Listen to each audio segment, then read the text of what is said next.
Ինչպես ստանալ Սուրբ Հոգին։ Ինչ պայմաններ են անհրաժեշտ այն քրիստոնյայի կյանքում, որ ցանկանում է ստանալ Սուրբ Հոգու պարգևը։ Շնորհով, հավատքի միջոցով։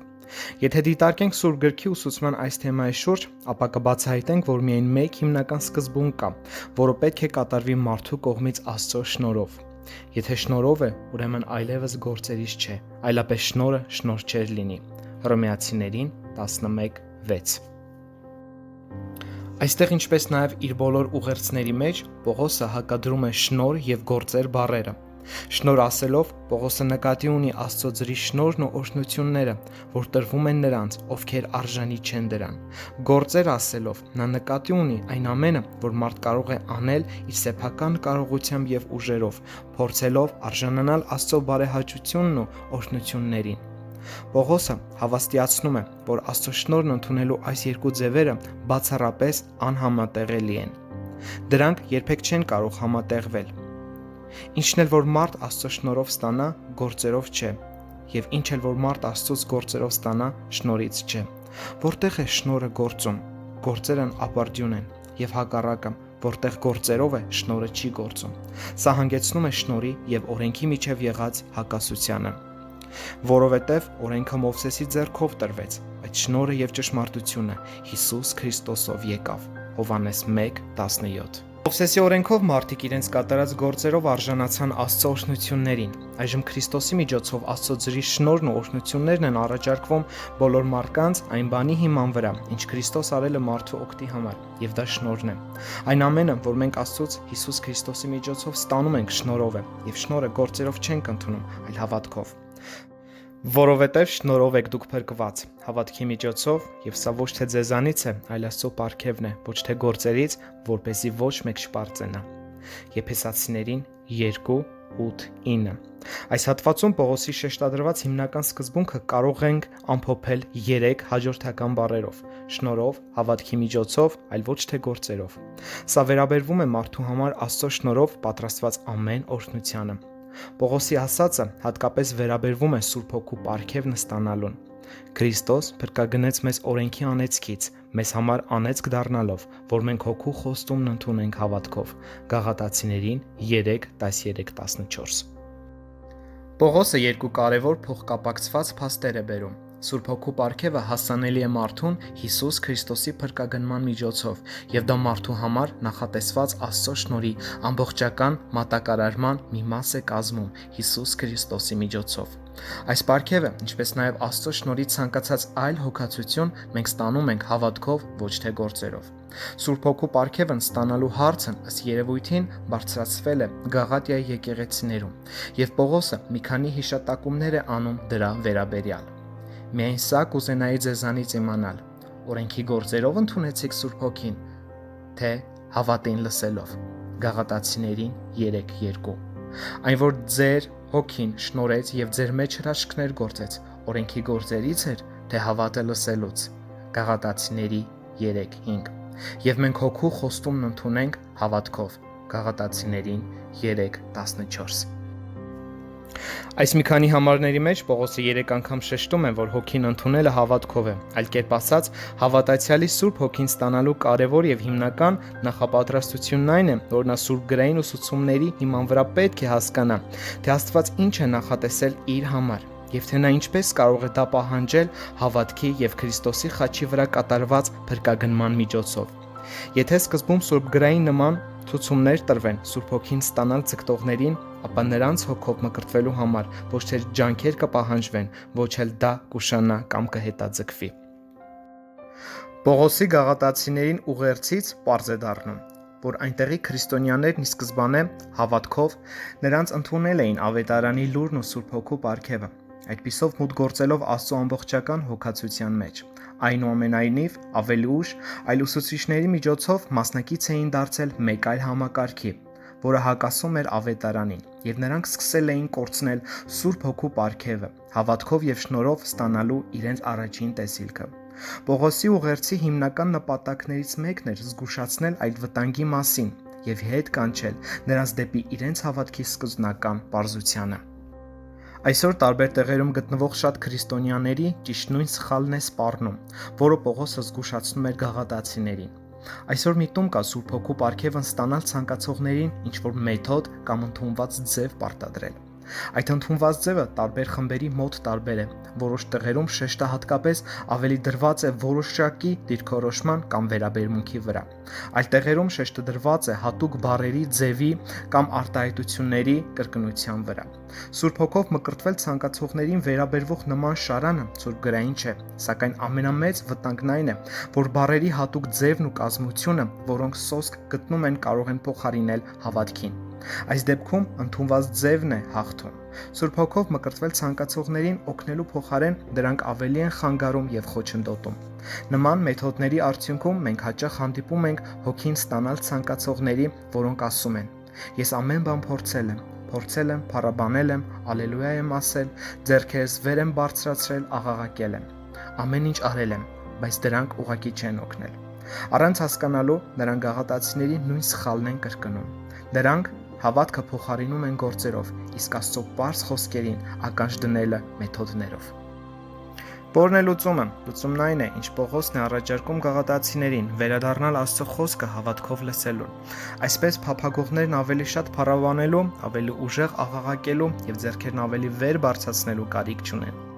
Նրանք Աստծո խոսքի եւ ձրի շնորհի վերաբերյալ հասուն, նորացված հրահանգների եւ ցուցումների կարիք ունեն։ Որտեղ էլ որ մարդիկ ձգտում են Սուրբ Հոգին ստանալ որպես ընդհանուր կանոն եւ սկզբունք, նրանց պետք է սուրբգրային հրահանգներ տրվեն աղոթելու ընթացքից առաջ։ Իմ կողմից կարող եմ ասել, որ եթե ինձ 30 րոպե ժամանակ տրվեր Սուրբ Հոգով մկրտվել ցանկացողին օգնելու համար, ես այդ ժամանակի առնվազն կեսը առաջին 15 րոպեն կօգտագործեի նրան սուրբգրային հրահանգներ տալու համար։ Աղոթքին նվիրված մնացած 15 րոպեն ավելի դրական արդյունք կտա, քան ամբողջ 30 րոպե աղոթքին տրամադրված ժամանակը, առանց որևէ նախնական հրահանգների։ Մենք տեսնում ենք, որ Պողոսի կողմից սահմանված Սուրբ Հոգին ստանալու հիմնական պահանջը հավատքով լսելն է, սակայն պետք է զգուշանանք հավատքով ասվածի սխալ մեկնաբանությունից եւ այն սխալ հասկանալուց։ Հավատքը հնազանդության փոխարինողը չէ, այլ ճշմարիտ հավատքը միշտ հնազանդությամբ է դրսևորվում։ Այսպիսով, հնազանդությունը դառնում է թե հավատքի ապացույցը, թե քննությունն ու ստուգումը։ Սա այնքանով է վերաբերվում Սուրբ Հոգին ստանալուն, որքան որ Աստծո շնորհի ցանկացած այլ բնագավառին։ Հրեական խորհրդի առաջ իրեն պաշտպանելիս Պետրոսը կենտրոնանում է հնազանդության վրա, որպես հավատքի արտահայտման ձև։ Մենք այս բաների համար նրա վկաներն ենք, նույնպես եւ Սուրբ Հոգին, ում Աստված տալիս է նրանց, ովքեր հնազանդվում են իրեն։ Գործ Առաքելոց 5:32։ Սուրբ Հոգին ստանալու մասին խոսելիս Պողոսը շեշտը հավատքի վրա է դնում, իսկ Պետրոսը հնազանդության։ Սակայն այս երկուսի միջև ոչ մի հակասություն չկա։ Ճշմարիտ հավատը միշտ էլ կապված է հնազանդության հետ։ Կատարյալ հավատքի արդյունքը ամբողջական հնազանդությունն է։ Պետրոսն այստեղ ասում է, որ երբ մենք ամբողջությամբ հնազանդվում ենք, ապա ստանում ենք Սուրբ Հոգու պարգևը։ Հավատքի 6 քայլ։ Սուրբ Հոգու պարգևը ստանալիս ինչպես պետք է արտահայտվի կատարյալ հնազանդությունը։ Մենք Աստծո խոսքի մեջ շարադրված 6 քայլեր ենք գտնում, որոնք ցույց են տալիս հնազանդության այն ուղին, որն էլ առաջնորդում է Սուրբ Հոգու պարգևն ստանալուն։ Ապաշխարություն եւ մկրտություն։ Առաջին 2 քայլերը Պետրոսը նշում է. Ապաշխարեցեք ու ձեզանից ամեն մեկը թող մկրտվի Հիսուս Քրիստոսի անունով մեղքերի թողության համար եւ դուք պիտի ստանաք Սուրբ Հոգու պարգևը։ Գործ Առաքելոց 2:38։ Այստեղ Պետրոսի ասած 2 քայլերն ապաշխարելն ու մկրտվելն են։ Ապաշխարությունը սրտի էության փոփոխությունն ու վերաբերմունքն է Աստծո հանդեպ, որը մեղավորի համար Աստծո հետ հարաբերվելու ճանապարհ է բացում։ Ուստի մկրտությունը վկայում է Աստծո շնորհի միջոցով կատարված հավատացյալի սրտի ներքին խաղաղության մասին։ Ծարավ լինել։ Երրորդ քայլը Հիսուսն է հաստատում։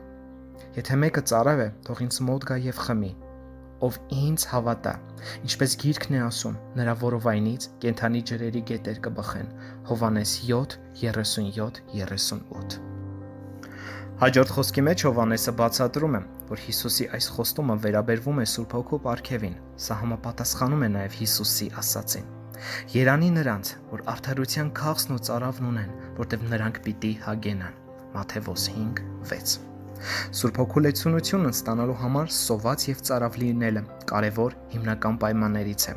Աստված չի շռայլում իր օրհնությունները նրանց, ովքեր դրա կարիքը չեն զգում։ Շատ քրիստոնյաներ, որոնք լավ բարեկեցիկ եւ արժանավայել կյանք են վարում, երբեք Սուրբ Հոգու լեցունությանը չեն ստանում, որովհետեւ նրանք դա կարիքը պարզապես չեն զգում։ Նրանք իրենց գոհ եւ բավարարված են զգում առանց այդ օրհնության էլ, եւ Աստված նրանց այդպիսին էլ թողնում է։ Մարկային տեսանկյունից երբեմն այնպես է պատահում, որ նրանք, ովքեր թվում է ամենաքիչն են արժանի, նրանք են Սուրբ Հոգով մկրտվում։ Իսկ նրանք, ովքեր կարծես ավելի արժանի են, այդ պարգևը չեն ստանում։ Սա ունի իր բացատրությունը Սուրբ գրքում։ Սովածներին բարիքներով լիացրեք, իսկ հարուստներին ձեռնունայն ճանապարհեց։ Ղուկաս 1:53։ Աստված պատասխանում է մեր ներսի անկեղծ ցանկություններին եւ փափագներին, եւ մենք մեր կրոնական միջոցներով նրա վրա տպավորություն չեն գործում։ Խնդրել։ Հիսուսը ներկայացնում է Սուրբ Հոգով մկրտվելու 4-րդ քայլը։ Ուստի դուք, որ չար եք եւ գիտեք բարի պարգևներ տալ ձեր որդիներին, ապա որքան ավելի ձեր երկնավոր Հայրը Սուրբ Հոգուն կտա նրանց, ովքեր խնդրում են նրանից։ Ղուկաս 11:13։ Այստեղ Հիսուսն Աստծո զավակներին պարտավորեցնում է իրենց երկնային Հորից խնդրելու Սուրբ Հոգու պարգևը։ Մենք երբեմն լսում ենք, որ քրիստոնյաներն այդպիսի դիտողություններ են անում։ Եթե Աստված ցանկանում է, որ ես Սուրբ Հոգով մկրտվեմ, նա կտա ինձ։ Նրանից խնդրելու կարիք չկա։ Նման մտածելակերպն ու դիրքորոշումը սուրբգրային չեն։ Հիսուսը պարզ սովորեցնում է, որ Աստծո զավակները պետք է իրենց երկնային Հորից խնդրեն Սուրբ Հոգու այս հատուկ պարգևի համար։ Խմել։ Խնդրելուց հետո հաջորդ քայլը ստանալն է։ Հիսուսը դա խմել է անվանում։ Եթե մեկը ծարավ է, թող գա ինձ մոտ եւ խմի։ Հովհաննես 7:37։ Խմելը իրենից ակտիվ գործընթաց է ներկայացնում։ Սուրբ Հոգով լցվելը պասիվ կամ անտարբեր վերաբերմունք չէ։ Ոչ ոք չի կարող առանց իր սեփական կամեցողության եւ ոչ էլ փակ բերանով խմել։ Ինչպես իրականում է, այդպես էլ հոգեվոր կյանքում։ Տերն ասում է. «Լայն բաց արա քո բերանը, եւ ես այն կլցնեմ»։ Սաղմոս 81:10։ Աստված չի կարող փակ բերանը լցնել, թեև շատ պարզ է թվում, բայց մարդիկ կան, որոնք չեն կարողանում Սուրբ Հոգին ստանալ պարզապես այն պատճառով, որ նրանք չեն կարողանում բացել իրենց բերանները։ Հանձնվել։ Խմելուց հետո Սուրբ Հոգին ստանալու 6-րդ եւ վերջին քայլը հանձնվելն է։ Պողոսը խոսում է քրիստոնյաների հետ Աստծուն երկկողմանիորեն հանձնվելու մասին։ Ձեր անձերն ընծայեք Աստծուն, որպես մեռելներից կենդանացներ, եւ ձեր անդամները որպես արդարության գործիքներ ընծայեցեք Աստծուն։ Հռոմեացիների 6:13։ Որպես քրիստոնյաներ, այստեղ մեր առջև երկու հաջորդական փուլեր են դրված։ Առաջինը մեզ մեր կամքն ու անհատականությունը նրան հանձնելն է։ Սակայն սա դեռ ամենը չէ։ Հանձնվելու հետագա աստիճանը մեր ֆիզիկական մարմնի անդամներն Աստծուն ընծայելն է։ Մեր անդամներն ընծայելն ավելի մեծ չափով վստահություն է պահանջում Աստծո հանդեպ։ Մեզ եւ մեր կամքն Աստծուն հանձնելով նրա կամքին հնազանդություն ենք ցուցաբերում, բայց մենք դեռ շարունակում ենք մեր սեփական հասկացողությանը վստահել։ Մենք պարտավոր ենք անել այնինչ Աստված է մեզանից պահանջում։ Այնուամենայնիվ, մեր անդամները հանձնելով մենք առաջ ենք ընթանում մեր նվիրման մեջ։ Մենք այլևս չենք էլ ցանկանում տրամաբանորեն հասկանալ, թե Աստված ինչ է մեզանից պահանջում։ Մենք պարզապես մեր անդամների վերահսկողությունն անվերապահորեն Աստծուն ենք հանձնում եւ թույլ ենք տալիս, որ նա դրանք իր կամքի եւ նպատակների համաձայն օգտագործի, առանց պահանջելու կամ հասկանալու, թե Աստված ինչ է անում կամ ինչու է անում։ Միայն այս երկրորդ ընծայման շնորհիվ է, որ հանձնվելն ամբողջական է եւ առանց պայմանների է դառնում։ Եվ հենց այդ ժամանակ է, որ Սուրբ Հոգին գալիս է լեցունությամբ եւ իր վերահսկողության տակ է առնում մեր անդամները։ Այդ անզուսպ անդամը, որ նա հատկապես եւ ամբողջությամբ իր վերահսկողության տակ է վերցնում լեզուն է, որը ոչ մի մարդ չի կարողանում սանձել։ Սուրբ Հոգուն մեր լեզուն հանձնելն է, իր գագաթնակետին է հասցնում մեր ամբողջական կատարյալ հնազանդությամբ ընծայվելը։ Ահա այդպես ենք ստանում Սուրբ Հոգու պարգևը։ Մենք թվարկեցինք Սուրբ Հոգին ստանալու 6 հաջորդական քայլերը. ապաշխարություն, մկրտվել, ծարավ լինել, խնդրել, խմել, հանձնվել։ Բնականաբար հարց է առաջանում. ճիշտ է արդյոք, որ ամեն մարդ, որ ստանում է Սուրբ Հոգու պարգևը, ամբողջությամբ հետևել է այս 6 քայլերին։ Պատասխանն է ոչ։ Աստծո շնորհն անկախ է։ Երբ որ Աստված հարմար է գտնում, նա ազատ է իր շնորհն իջեցնել Փափագող հոգիների վրա, անկախ իր խոսքում շարադրված պայմաններից։ Աստծո շնորհը չի սահմանափակվում պայմանների կիրառությամբ, սակայն մյուս կողմից էլ, երբ այդ պայմանները ամբողջությամբ են կատարվում, Աստծո հավատարմությունը երբեք չի խոչընդոտի այն օրհնությունը, որ նա խոստացել է։ Վերը նշված քայլերից մի քանիսը բացակայում են այն մարդկանց կյանքում, որոնք այնուամենայնիվ ստացել են Սուրբ Հոգու պարգևը։ Երբեմն Սուրբ Հոգու պարգևը տրվում է հատկապես այն մարդկանց, որոնք ջրով մկրտված չեն եւ այդ պարգևն Աստծուց երբեք չեն խնդրել։ Սա կարող եմ ասել իմ սեփական փորձառությունից։ Ինձ հետ այդպես է եղել։ Ես Սուրբ Հոգու պարգևն ստացել եմ ջրով մկրտվելուց առաջ, սակայն այդ մասին երբևէ հատուկ խնդրելու։ Երկու դեպքում էլ Աստված իր ազատ եւ անկախ շնորհն է գործածել ինձ հասնելու համար, մի կողմ դնելով իր խոսքում թելադրված պայմանները։ Սակայն ես հասկանում եմ, որ այժմ դա ինձ ավելի է պարտավորեցնում Աստծո շնորհի հանդեպ։ Դա իհարկե հպարտության, անուշադրության կամ անհնազանդության պատճառ չէ ինձ համար։ Այնուամենայնիվ, Աստված չի շնորհում Սուրբ Հոգու պարգևը, մինչև 4 պայմանները չեն կատարվում։ Այսինքն, Աստված Սուրբ Հոգու պարգևը չի շնորհի, եթե առաջին հերթին չկա ապաշխարություն, այնուհետև հոգևոր ծարավ, ինչպես նաև հանձնվելու եւ ստանալու պատրաստակամություն։ Ավարտելով Սուրբ Հոգով մկրտվելու վերաբերյալ այս ուսումնասիրությունը, տեղին է եւս մեկ անգամ նշել Սուրբ Հոգու լեցունության եւ հնազանդության միջև եղած սերտ կապը։ Քանի որ Պետրոսն էլ է ասում, որ Սուրբ Հոգու պարգևը նրանց համար է, ովքեր հնազանդվում են Աստծուն։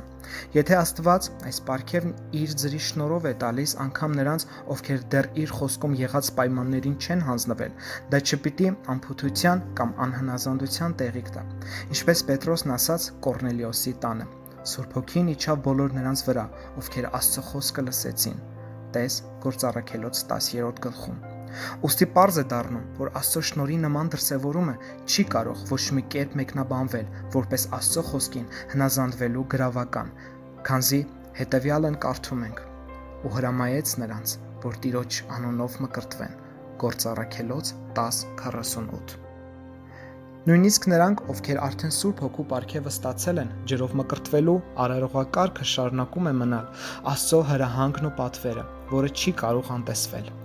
Առաջին հերթին հոգևոր պարգևների այս բնագավառում մենք պետք է միշտ զգուշանանք հոգևոր հպարտությունից։ Աստծո շնորհով որքան առատորեն ենք մենք ստանում պարգևը, այնքան ավելի է մեծանում մեր պարտավորությունն այդ պարգևին հավատարիմ եւ հնազանդ լինելու, ինչպես նաեւ այն գործածելու մեջ։ Աստծուց ստացած շնորհի հանդեպ պատասխանատվության այս սկզբունքն ամփոփված է Հիսուսի խոսքերում. որովհետև ում որ շատ է տրված, նրանից շատ կպահանջվի, եւ ում որ շատ է հանձնարարված, նրանից էլ ավելի կպահանջվի։ Ղուկաս 12:48։ Որքան ավելի առատորեն ենք ստանում Աստծո պարգևներն ու շնորհները Հիսուս Քրիստոսի միջոցով, այնքան ավելի է մեծանում մեր պարտավորությունը խոնարհության, ընծայվելու եւ հավատարմորեն հնազանդվելու մեջ։